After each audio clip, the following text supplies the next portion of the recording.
Hello, today is January 13th, 2014. I'm meeting today with Mr. Lyle Borders at his home in Longmont, Colorado. My name is Brad Hoops. I'm the interviewer for the Northern Colorado Veterans History Project. Welcome, Lyle. Thanks for sitting down today to tell your story. Well, thanks for having me, Brad. Very good. Let's start out, if we could. Tell us a little bit about yourself, your date of birth, where you were born, a little bit about your family. Well, I was born on April the 1st, 1949 in Omaha, Nebraska. My dad was in the construction business, and I lived in Bellevue, Nebraska most of my life. And Bellevue is also the home of the Offutt Air Force Base, so I grew up around a lot of military kids. Most of the kids that I went to high school their parents were in the military. So we grew up there, and I was very active in sports in high school, track.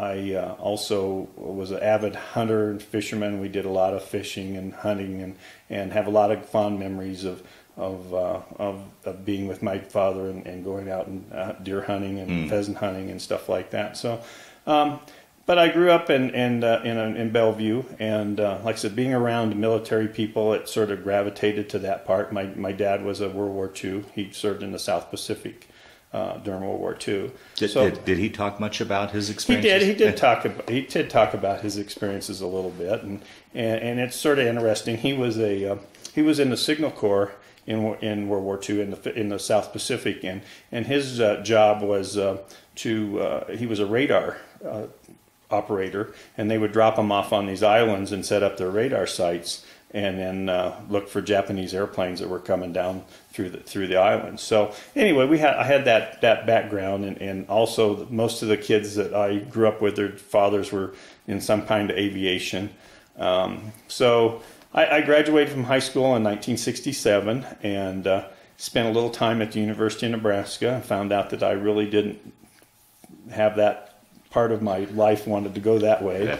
And I think it was probably about 1969, a girlfriend I was going with that time gave me one of these $5 introductions to go take an airplane ride. Oh, for the license. You can go and try it and see if you like it. Well, I liked it, and so in 1969 I started flying the small Cessna airplanes and stuff like that, and was working. And by this time I was working in construction and spending most of the money I made on flying and so on and so forth. And so in about the summer of '69, I decided maybe I saw a Army poster that was recruiting for helicopter pilots, and so I got to looking into that, and I thought, well, maybe this is something I would do. I could keep flying, and I wouldn't have to pay for it. And so I inquired about that program, and it was the Warrant Officer Flight Program for the Army had. And so I went and took the test, and evidently scored high enough on the test that they would take you, or maybe they were taking anybody at the time, I don't know. But anyway, I ended up joining the Army in '69, and I actually went to my basic training in October of '69, and upon that completion, I went to the Warrant Officer Flight Program in the Army. How was that transition from civilian life to military life for you? Was it? Well, it wasn't that bad. I mean, I sort of enjoyed it. I took it as a challenge, and the basic training. You're shooting and doing this physical stuff and so on and so forth. So I enjoyed that part of it. So yes, it was nice. And where did you go then from after basic to well, I went basic training was in Fort Polk, Louisiana. Yeah. And I was there from October to I believe in January of '70. And then the flight school, the first part of the flight school was in 1970, and that was at Fort Walters, Texas. And so upon graduation from Fort Walters, and I think it was shortly after the 4th of July or some play around that time, the second phase of the Warrant Officer Flight Training Program was at Fort Rucker, Alabama. Mm-hmm. And so I went to Fort Rucker, Alabama. I graduated in about November of 1970. I took a transition course to fly the OH-6, the light observation helicopter, and came home about Christmas time, 1970. Mm-hmm. How was that transition going? I mean, you started out on fixed wing. Now you're in a helicopter. Was that? It seems like that's two different animals, or is it? Yeah, it's all completely different. We just forgot about the fixed wing flying and started concentrating on the helicopter time. About the only thing is the sensation of flying is about the same, but other than that, the flying is completely different. Yeah. And looking back on it, did you enjoy the helicopter versus? Oh, I think the helicopter. Yeah, I don't have any need to go fly in a little small airplanes anymore. The helicopters are much. Yeah, I'm much more focused on that. Okay, so you're home for Christmas. I guess a furlough. Take your story from there then. Well, let's see. It's sort of interesting. I had a 30-day furlough between flight school and Vietnam. Had orders for Vietnam to report sometime in January of '71.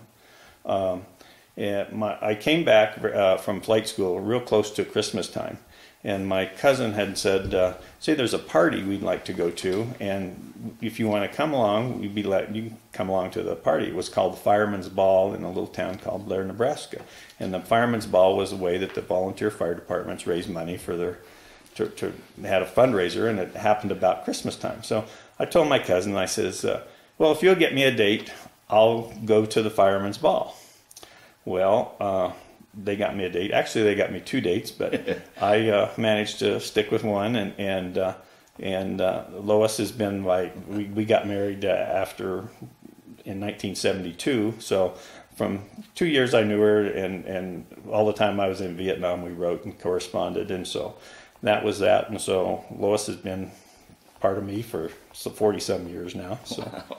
So that was a good thing, and so it was fun. It was one of those things. You're sort of 30 days before you're sort of having a good time and seeing all your buddies and saying goodbyes and so on and so forth. And in January of '71, I shipped out to Vietnam. How was that 30-day period when you're saying your goodbyes? I mean, are you thinking about? I mean, you're going into harm's way, really. I mean, probably the most dangerous situation that you'd ever been in. I mean, are you even thinking about that at that point? Probably not thinking about that much. I'm sure it crossed my mind from time to time, but at 20 years old or 21 years old, you don't think you're on top of the world. Yeah, I just got out of flight school, and I figured I could conquer. There wasn't anything that I couldn't conquer about that time. So that was it was kind of trying to have some good fun, have a good time. Getting ready to go to Vietnam. How about your folks? I mean, mother, of course, being motherly, but your dad experiencing war. I mean, did you guys have any sort of conversation? We never really had much conversation about that. We my dad, he surely probably knew what I was getting into, and I probably didn't have as much idea what was about to happen, but we really didn't talk about it much. I think it was, like I said, we'd grown up in a community where everybody was military, and at the time in the 70s, Vietnam was certainly ramped up, had some of the more. They brought all the troops on board, and so it was going full strength then. So, I mean, it was sort of the common thing to have somebody into the service and go to Vietnam at that time. But on the flip side of that, I mean, it was obviously a very controversial war. There was a lot of protesting and such. Did you see any of that, or did have friends approach you about that? In our situation, where I sort of grew up in that bubble around, and I was more with the guys that were all their parents were in the military, Gotcha. and we didn't have a whole lot of protesting around Omaha, Nebraska. Maybe there was in different places, and you certainly saw it on the news, but it was something that was sort of on the news and detached because. Most of your friends, like I said, their dads. In fact, I had one friend that went to Vietnam, and while he was in Vietnam as a grunt, his dad was flying B-52s over Vietnam. So I mean, that's sort of it was sort of like an all-family type of scenario there. So right. Yeah, I'll be darned. All right, so your 30-day furlough's up. Take us on to Vietnam. Well, I went to left Omaha, and we flew over to Travis Air Force Base in California, and boarded an airplane that went from Travis to Hawaii, stopped for fuel in Hawaii, ended up in in Vietnam and Long Binh, probably that was the center that brought everybody in. That's where everybody came through. So you're in Vietnam in the first few days. They process you in your country in-country paperwork and process you for that, and they figure out what unit you're going to go to and so on and so forth. So I had probably about a week there, just sort of filling out paperwork and getting ready to go, and then I boarded an aircraft and to go to my unit. So at that point, you weren't in a unit. You came over as a replacement then? I came over. All Vietnam people, most of Vietnam, especially the pilots, we all came over just individually, and we're just plugged into units. Okay. So the unit would stay there, and people would rotate in and rotate out. So okay. Normally a tour was 12 months.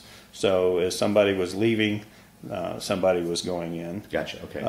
Unfortunately, the two guys that I replaced, that I went to replace in December of '70, they'd had a midair and killed two crews in the OH-6, the Loach, on my unit. So that was I was going in to replace those crews that had actually been killed. So I guess that goes back to an earlier question. I mean, the thought of that's what you're going to replace. It wasn't like somebody rotating out. Well, I didn't know that. I didn't know that at the time. All right. I didn't know that at the time. And in the process of going to my unit, it finally did hit me. We're in an aircraft, a Caribou, a fixed-wing aircraft, going to our unit, and the smells and the sights and the sounds and stuff like that, and then it finally did sink in. You're here. Wow. So where was your base then from? Oh, I was sent to B Troop 7th of the 1st Cav, and we were in Vinh Long, Vietnam, which is south of Saigon in 4 Corps at the time. So down in the southern part of Vietnam. So I get to my unit, and they come in, and I take my in-country check ride. I get with one of the pilots there, and they give me my in-country check ride. And so I get checked out to fly the aircraft in Vietnam. And before we'd done any missions, they told us, they said, "Do not unpack. We got something else going on here. So don't get too settled in here, because we're going to go someplace else." And so in late January. I believe it was late January of '71. My whole unit packed up, and we took my whole unit from Vinh Long up to Quang Tri, which is in North Vietnam, or South Vietnam, but right up very close to the demilitarized zone. And so my whole unit went up there, and then that's when after we got up there, we found out that was the operation called Lam Son 719, and that was the operation to go in and cut the Ho Chi Minh Trail. And so my first real baptism was up there, and it was interesting. I think the first day we lost one aircraft on the first day, and a Huey crew, two survivors and two killed in action. On the first day of that operation. I think that was February the 8th of '71. So when you talk about your unit, it's a mixture of Hueys and or were you just purely my Cav unit was, we had like about 10 Cobra gunships, 10 Hueys, and 10 OH-6 aircraft. So probably at full strength you might have had 30 pilots and in a support group and so on and so forth. So it was a very small group of people. And probably we never ever had 30 pilots at one time anyway. So it was a small group, and the whole group, we flew all the aircraft and went up from. It was about a 2 day. Spent 2 days getting up there and to Quang Tri.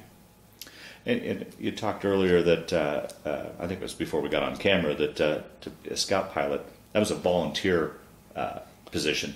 What prompted you to volunteer for that position? Well, that's a good question. I ended up getting offered that transition when I was just out of flight school, and they were sitting there, and they said, "Well, we've got so many Cobra slots, we got so many this slots," and I don't know. I just sort of seemed like it was sort of an interesting thing to do, and I looked around, and there was a lot of guys in my flight class that were married and stuff like that. And so I just thought, this is probably something it'd be sort of interesting and fun to do. So I just sort of raised my hand and got that transition. Wow. And that was that.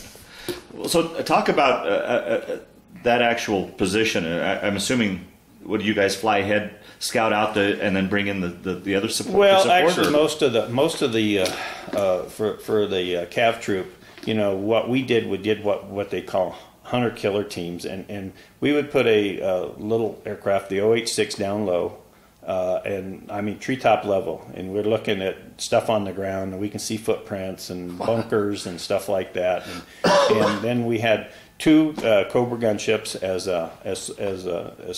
support, as protection, and then above that we had a Huey for command and control. So when we took our team out, we'd have in the northern tactics we only used one helicopter, one low level bird. In the south we used two. We had two down low, two gunships, and a CNC ship. But up north, with the terrain as it was, we only had one Loach down low, and then the two Cobras and the CNC ship. And we were just out looking for what we could find, and we would find, when we were in Laos, we found everything from, telephone wires strung through the jungle to tanks and, different supply caches and so on and so forth. We could find all that kind of stuff. We found a pipeline that ran down from North Vietnam down the Ho Chi Minh Trail in Laos, pipeline down there. I mean, it was just, what you could see. Sometimes you were down to 30, 40 knots or 60 knots and going, just above the trees. Well, I guess I can see the danger there. I mean, I got to assume you took a lot of small arms fire. Unfortunately, that's why we usually found out there was bad guys in the area, just when we got shot at. Yes. Jeez. Oh, man. Yes. Wow. So. Well, what was once again? I'm trying to get into the psyche of all this. I mean, what would it be like in the morning, getting up and preparing for a mission? I mean, I can't imagine. And then in the back end at night when you're laying in your cot after maybe a tough mission and you get time to decompress. I mean, imagine during the mission you're running on adrenaline, but it got to be so that we were flying so much. We were flying over 120 hours a month. Oh. And so it got to be so much that it was just almost a blur. You would get up when somebody yelled at you to get up, and you would go to bed, and you went to sleep. I mean, it was just completely. I mean, we were flying just almost. I think some days I have the longest day I have like 16 to 18 hours of flying. So I mean, some of that time. To regress a little bit, as that operation progressed, the scout pilots. We were starting to lose so many OH-6s that they decided they would not fly the OH-6s into Laos during this operation anymore. So they took all the scout pilots, which I was one of, and they put us in the front seat of the Cobra gunships. And so to a certain extent, now we were the co-pilots. At the OH-6, you only have a single pilot. So that's you don't have another pilot with you. You have your pilot and your door gunner, but you don't have another pilot. So now you are a co-pilot in the Cobra, the AH-1G is what we flew over there, and we did a lot of supporting of insertions when they were inserting all the ARVNs over in Laos. We did covered those insertions and the extractions when they were coming out, when things weren't going so well for them. So I think when we went over there, I don't know, we probably had.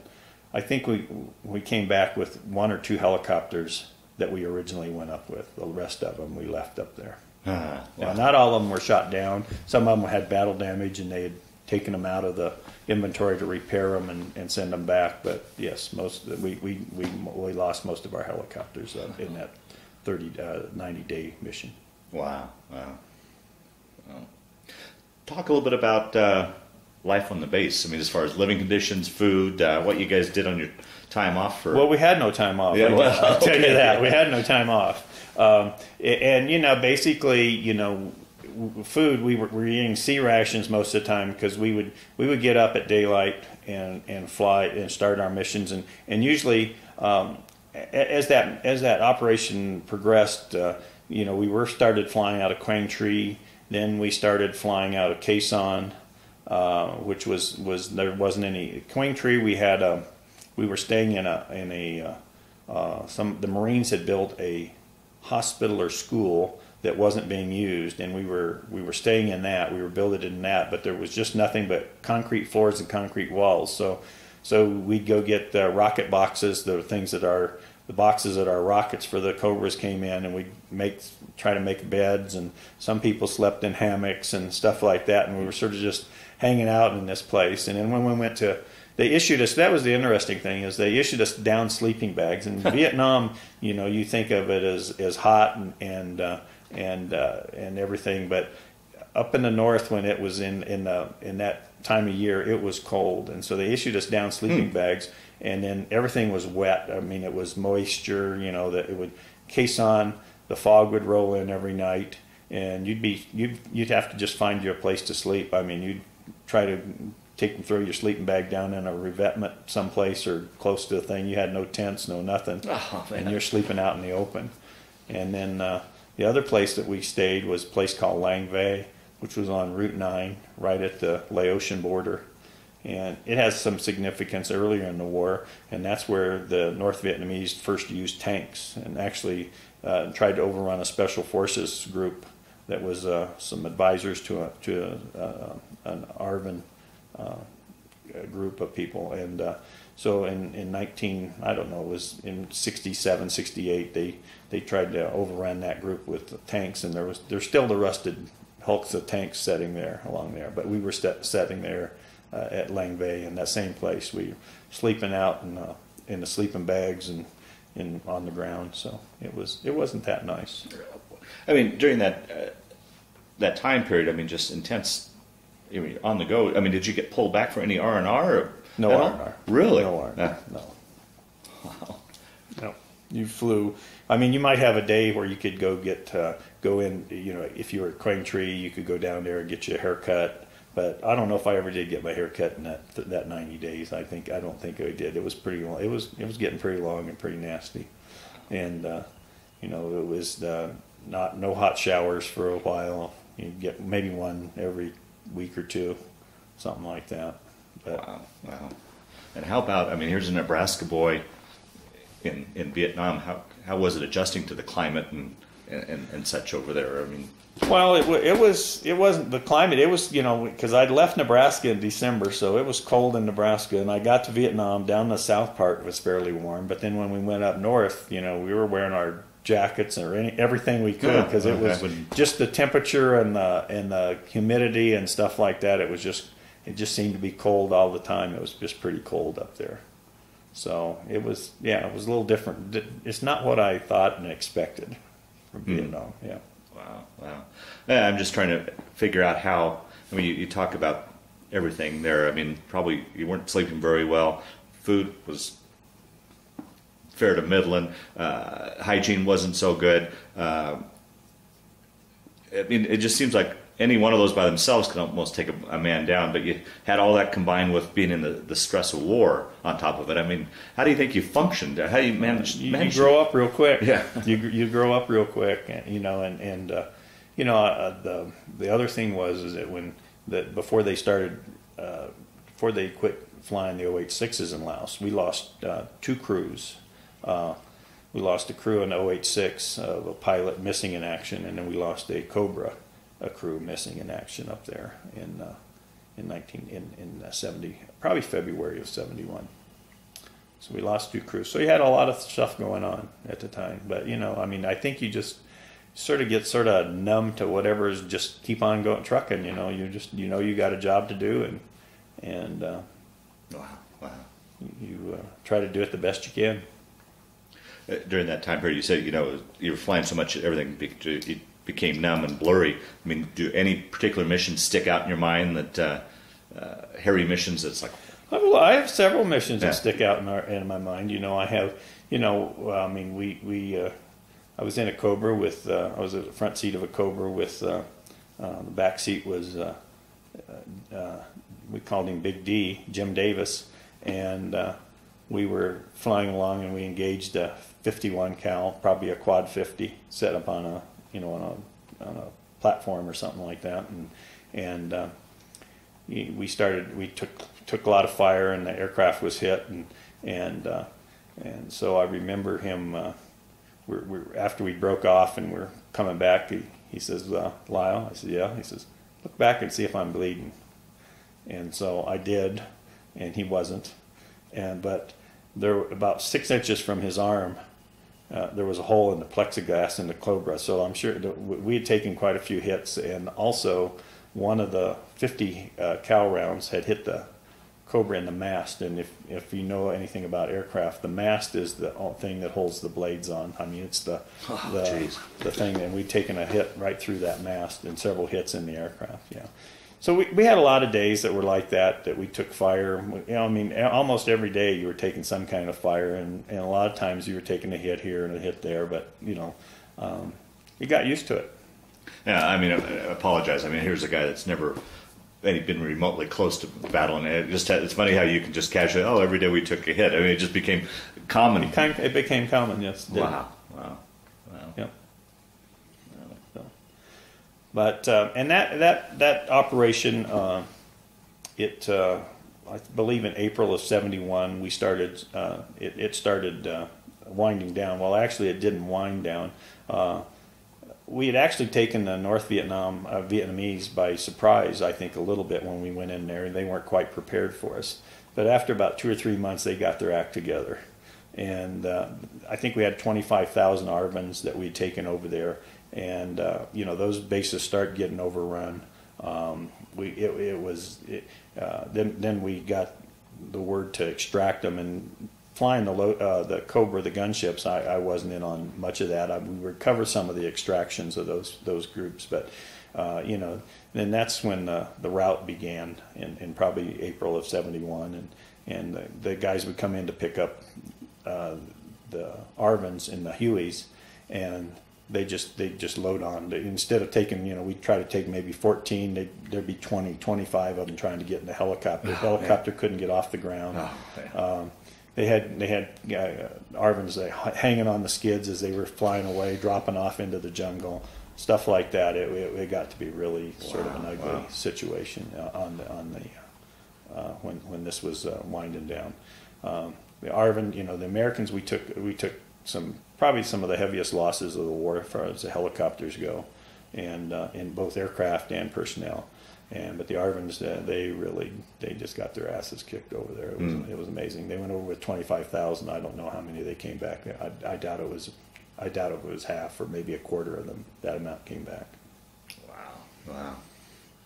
And actually, I've read in some of the books that the NVA, the North Vietnamese, their casualty rate in that operation was about 20,000 people. So it was quite a slugfest. Wow, geez.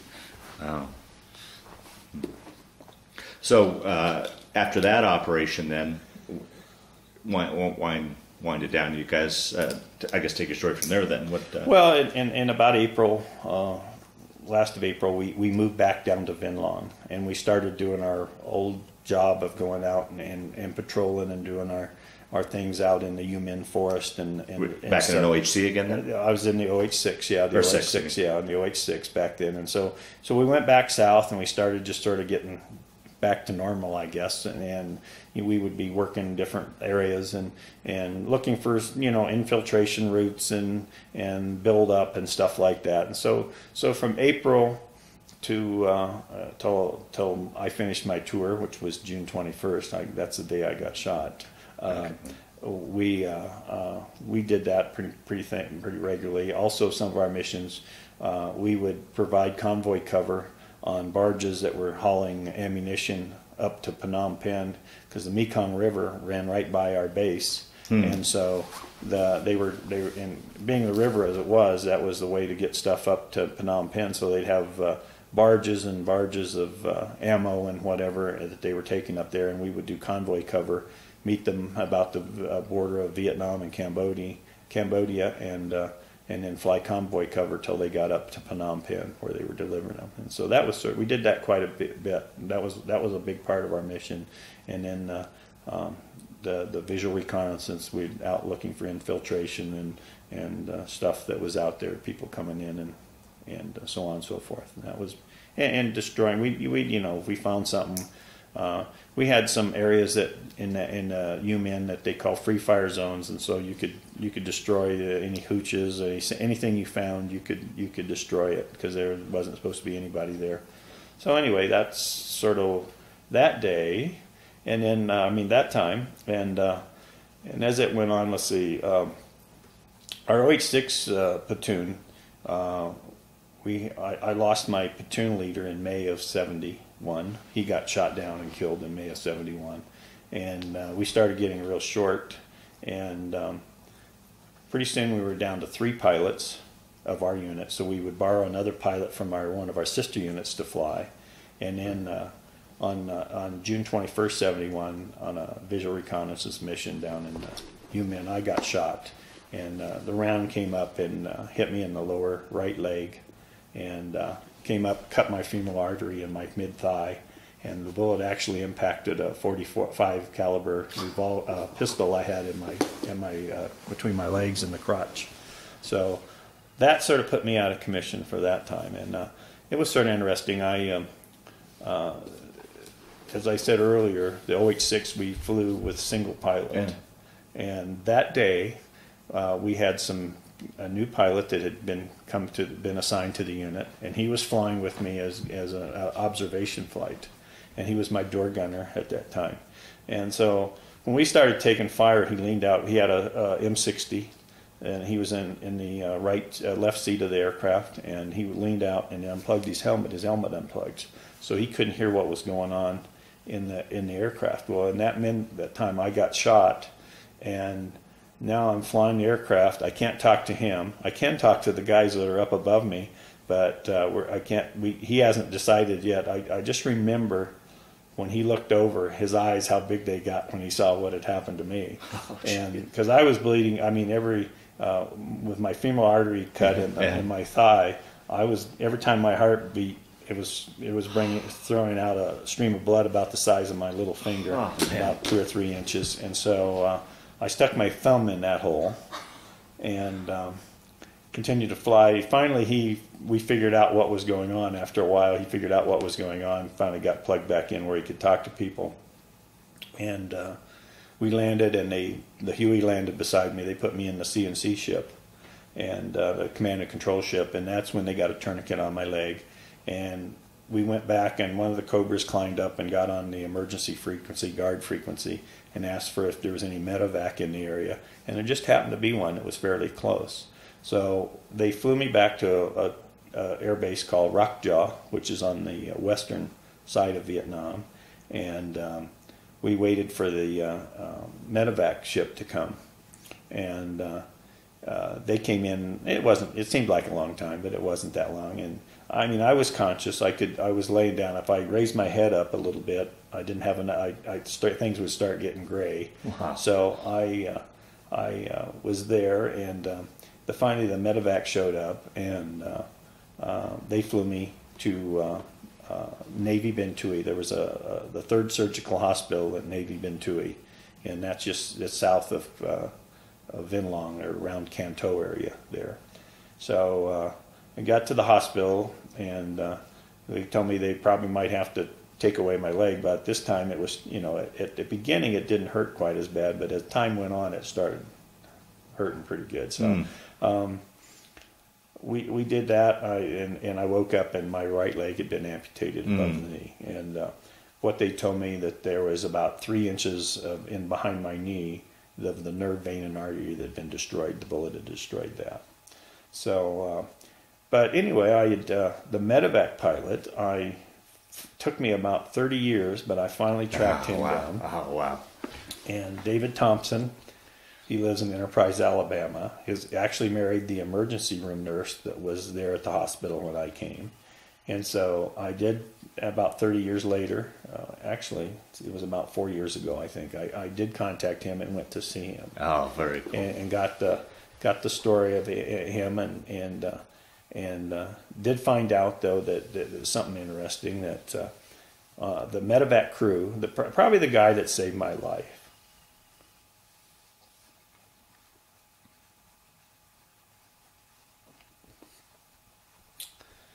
was probably the guy that probably saved my life was the medic in back of the helicopter. His name was Guy Tan. Yeah. And Special Forces medic Guy Tan, and he got a scout needle in my arm, and evidently got some fluids going into me. And so he was probably instrumental in probably saving my life, because I don't think the pilot, David Thompson, said when he looked back, he said when he first looked back, he didn't think I was going to make it. And then I found out later that, and David Thompson told me that crew, the co-pilot that hauled me back, and Guy Tan, this happened in June of '71. In October of '71, that crew, the co-pilot and David Thompson had left. He de-roaced out of the unit then, but that co-pilot and Guy Tan, they flew into a mountain, were killed in October of '71. Oh, wow. So I spent about I don't know, 21st. I think I came home. I think I left Vietnam about sometime about the first part of July, because they wouldn't let you fly if you'd had major artery damage, or because if the airplane, when you were flying, if it decompressed, you were probably going to have a blowout. So I flew back, went and spent a night, flew out of Vietnam, spent a night in Japan, and then came back and ended up in Fitzsimmons. And when I got to Fitzsimmons, Lois, my wife-to-be, was waiting there. My parents were there. Everybody was there. So I got to see everybody, and then they let me take some leave, and I then got to go out and spend some time with my family and stuff like that. So in 1971, that started my road to recovery. I spent 13 months at Fitzsimmons, and in addition to what, the 6 or 7 months in the hospital in Vietnam? No, it wasn't 6 or 7 months. It was from the June 21st. Oh, June 21st. June 21st is the day I got shot till the first part of July. I don't know why I got October for some reason, but okay. October was the day that the other crew went down. That crew went down with the guys, and so I spent 13 months from July of '71 until August of '72 is when I was retired from the Army, and left and moved to Colorado. Decided I liked it in Colorado, so I stayed in Colorado. Went to work for the FAA as an air traffic controller in September of '72. So I did that for quite a few years, but found that flying was my first love, and decided that I would try to get back into flying. So while I worked for the FAA here in Longmont, there's the Longmont Air Route Traffic Control Center up here that I worked at. I started getting back into the flying and getting my fixed wing license and stuff that I never got, but never decided I really wanted to use. And in 1981, I got fired by the President of the United States for going on strike at the FAA, and that was probably the best thing that ever happened to me, because at the time I made the career switch, and by this time the Vietnam helicopter pilots probably had settled down and were doing, the ones that were flying, the ones that didn't fly were doing something else, and so there was some attrition, and I was able to find a job then in probably late. I was building a house in Winter Park, so I didn't have time to go look for a job right away. So I went and finished the house in Winter Park, and then I went to work. My first civilian helicopter job was probably January of '82. And so I flew for several companies in the area, and then January of probably '87, I started flying for Mayo Aviation, which is a medical transportation company down in Denver, and got to work and started flying for the phone company. And so I've been flying for the phone company. Basically, I went to work for the phone company in 1981, or correction, 1991, and I've been flying for the phone company since then. So, and so flying helicopter is from since then. So. Wow, wow. Obviously, the loss of your leg, it didn't stop you from. How was it? I mean, aren't you operating paddles with the? Well, it's just magic. I don't know how it works. I don't think about it. It just works. Really? Yeah, it just works. Huh. So yes, you do need both feet to fly the helicopter, but for some reason it just works for me. Wow. Well, like I said, it doesn't stop you. I mean, you're building a house and right. flying helicopters and wow. So, and then like I said, through my time at the FAA, let's see, I got married in 1972, in July of '72, and had 2 kids, and boy, and my daughter is the oldest, but my son was right behind her, and so they're still in the area, and my son he's the police commander in Firestone, and his wife is Amy, and they have 3 kids, and so they live in Firestone, so I get to see my grandkids, and my daughter, she lives in Frederick and works at the clinic. She's worked at the clinic here in Longmont, and I think both my daughter and my daughter-in-law are both going to school right now to try to get their RNs. So they're both getting back in the medical field, and my wife was an RN, so she never worked much, but maybe she did work a lot.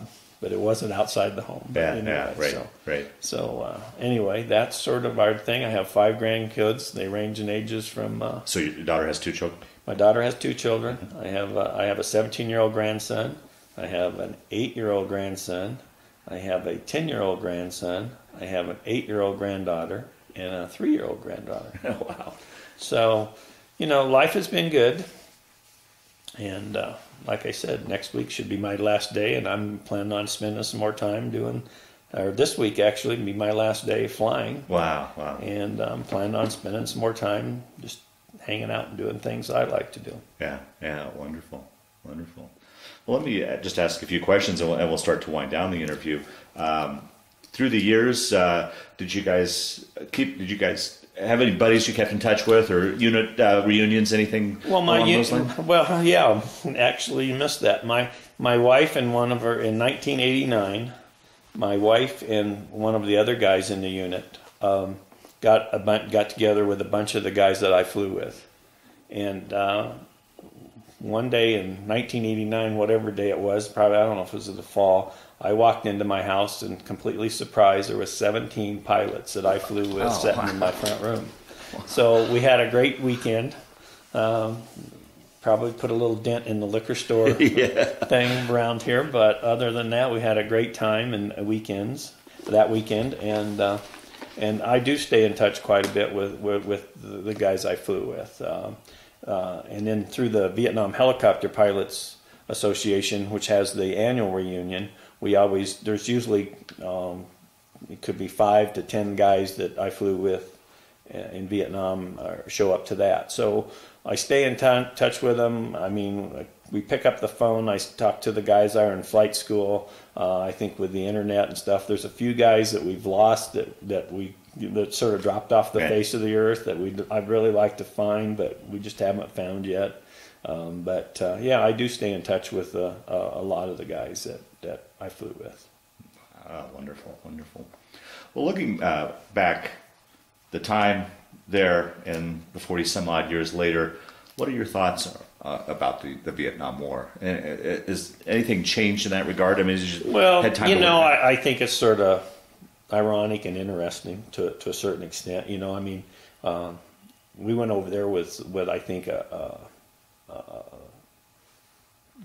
a good idea of what they, a good mission to do to stop communism, because that the idea was if Vietnam fell, the domino effect would go into to play, and so on and so forth. So, as far as that goes, we were sent over there to do a job, and I think we tried to do it as best we can.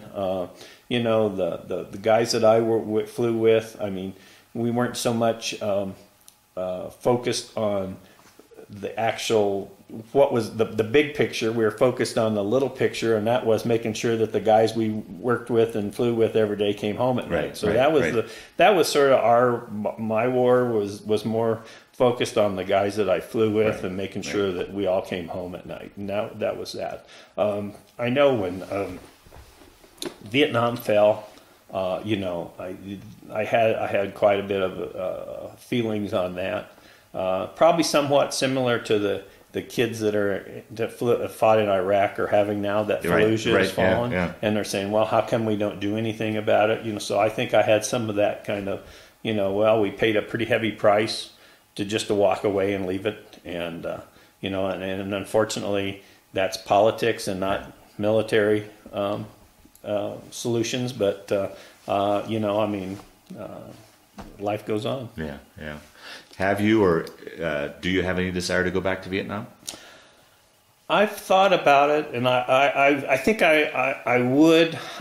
There's quite a few guys that I flew with that have been back to Vietnam. Every one of them said they've enjoyed it. Yeah. It's been pretty much, the difference. I think probably when they go to Vietnam, they see the difference in the North and the South. The South is sort of more Americanized, and people are a lot friendlier to the things. In North Vietnam, they're not. They're a little bit, everything is a little bit more backwards up there. Yeah. So I think that, even if there wasn't nobody knew what was going to happen 40 years later. I mean, we definitely had a big impact in the way South Vietnam has thrived. And I think if you go look at the South Vietnam, their economy is so much more robust than the North Vietnam. And I think that probably came back from what they saw from all those American GIs that were over there at one time. Yeah, right. Yeah. How was it for you personally? I mean, now we know it's come to light, the PTSD and such. How was it, your transition from what you experienced and lost a leg and everything through the years? I mean, how did you, any nightmares, anything along those lines? I mean, how was your adjustment, I guess? No, I have no nightmares. And I think probably the biggest factor of coming back somewhat and be able to slip into the mainstream was the fact that I spent 13 months in the hospital down at Fitzsimmons. And, the guys, there are a lot of guys that came back from flying. They came back one day, they changed their clothes, and they went right back into civilian life. And I think those guys probably had a little bit harder. I was there with guys that had been wounded in Vietnam, so I had over 13 months of nothing to do but sit and talk to guys, and we told war stories, and I heard war stories, and I told war stories, and you sort of get it out of your system a little bit. Anyway, that's what I think. I've never had that professionally diagnosed, but I think that's probably my theory is that it brought you back to more of a thing. PTSD, I think probably anybody that's flown in combat or been in combat is probably going to have some kind of reoccurring thoughts and stuff like that. I know, for years I'd go to bed at night. I didn't sleep good at night, and I flew a lot of missions in my bed on my pillow. I reflew them and so on and so forth. But as time goes on, it sort of buffers all that, and so on and so forth. Good. Well, Lyle, as we wind down this interview, is there anything I didn't ask you that you wanted to talk about, or any stories that have kind of floated to the top as we've been sitting here talking, so that ideally, I know it's a very short period of time to capture everything, or do you think ideally we've covered most of it? I think we've covered most of it. I about the only thing, is the, I try to remember the guys we lost. Yeah, that's got to be tough.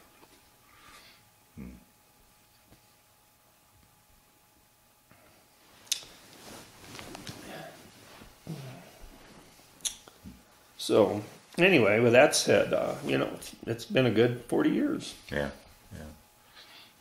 Well, the last question I always like to ask, and I think you've kind of gone over that through the interview, so it's feel kind of embarrassed asking it, but how do you think that period of time played a role in your life, changed your life, or affected your life? How would you... Well, I mean, you know, I guess you have, I look at it as positive. You know, you go over there as 20 years old, 21 years old, you grow up real quick. The other thing that you know, I went to Fitzsimmons. I only had one leg missing. There's guys over there with 2 legs off, 2 legs and an arm. You know, I felt that I didn't have it quite that bad. And you sort of have a decision to make. Are you going to just sort of sit in your chair and do what you need to do or not do anything? Or are you going to just continue with just like nothing happened? And you know, I made the decision just to go on and say, hey, you know, you got a little problem here, but it's not, you can overcome it, and I've done what I wanted to do, and it's been a good ride. Wow. Well, I think that's a good point to end this interview. I want to thank you for your time sitting down to tell your story today, but just as important, I want to thank you for your service to our country.